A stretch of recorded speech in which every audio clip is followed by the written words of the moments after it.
Going up to 30, very nice and even. So I'm just going to mark the 30 point because this will be a nice straight line.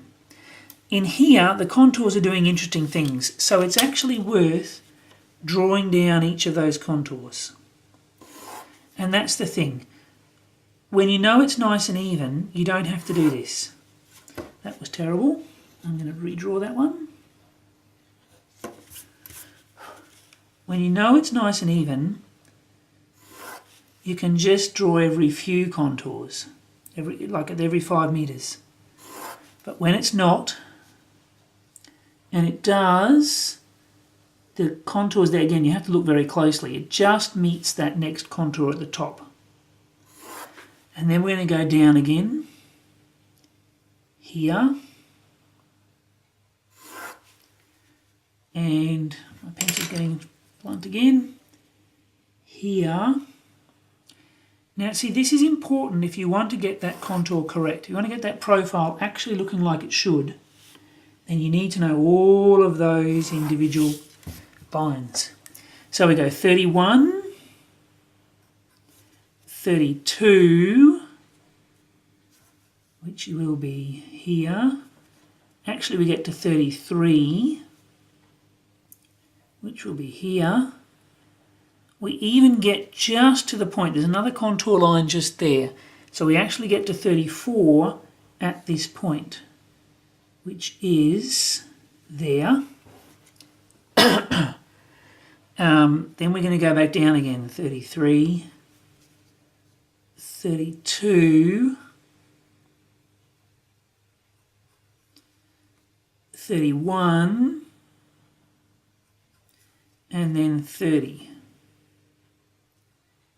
And see, if you hadn't drawn in these extra lines, you wouldn't know what shape the top of this hill was.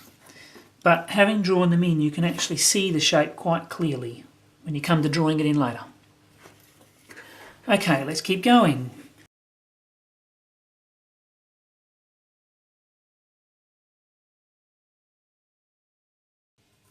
And we're finishing basically on that contour line at 41. Now look again, these aren't quite evenly spaced, so I'm going to draw them in a moment. These ones are close to even, and these ones really you can't tell the difference. So I might draw in, they're more even on this side, I might draw in this one, and then these ones I'm going to draw in because they're not even. And you can see it's getting slightly more shallow. Once you've got your points in, as we did in class, you're going to draw a nice smooth curve. It's obviously not going to be a perfect curve because of these very, very steep, I'll try and freehand it, very steep gullies. Nice, smooth. Whoops. It's important if you want to have a profile that represents the actual land that you go through those points you've marked. Try to be careful to actually get them going. Draw your curve through those points. And then a nice smooth finish. And we're done. And I'll straighten it up for the video.